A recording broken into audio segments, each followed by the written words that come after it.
नमस्कार दोस्तों क्या आप जानते हैं फाइनेंशियल प्लानिंग आपके जीवन को बहुत ही आसान बना सकती है। अगर आपको पहले से ही पता है कि आपके रिटायरमेंट के लिए कितना पैसा चाहिए होगा, आपके बच्चों की शादी के लिए कितना पैसा चाहिए होगा, आपके बच्चों की पढ़ाई के लिए कितना पैसा चाहिए होगा, तो आप उसी हिसाब से प्लानिंग कर सकते हैं और जीवन को खुशहाल बना सकते हैं। जीवन में अनलिमिटेड पैसा तो नहीं किसी के पास आ सकता।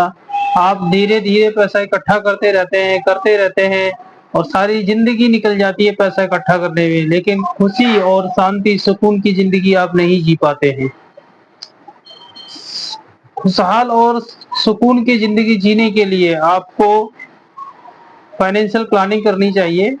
जो भी आपके फाइनेंशियल गोल हैं, उनको अचीव करने के लिए आपको प्लान करना चाहिए कि कितना पैसा आज से जोड़ा जाए, तो वो कितना पैसा आपका कितने टाइम में कितना बन जाएगा।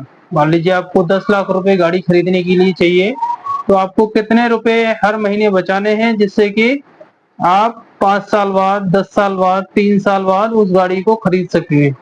तो आप क्या होगा कि निश्चिंत हो जाएँगे कि वो गाड़ी आपको एक स्पेसिफिक टाइम पर मिल जाएगी।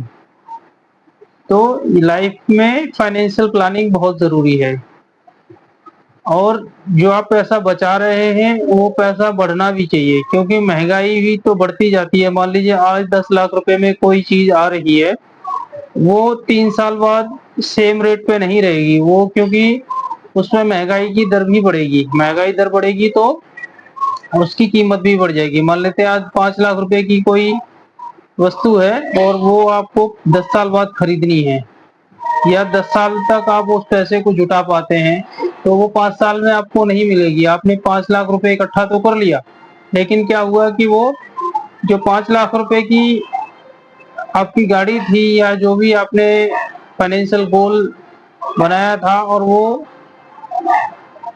5 लाख रुपए में फिर फुलफिल नहीं होगा। मतलब उसकी जो वैल्यूएशन हो जाएगी वो लगभग 6 से साढ़े 6 लाख रुपए हो जाएगी। मिनिमम आप इन्फ्लेशन अगर जोड़ लेते हो उसपे 5% का भी इन्फ्लेशन जोड़ लेते हो तो वो लगभग 6 साढ़े 6 लाख रुपए की हो जाएगी।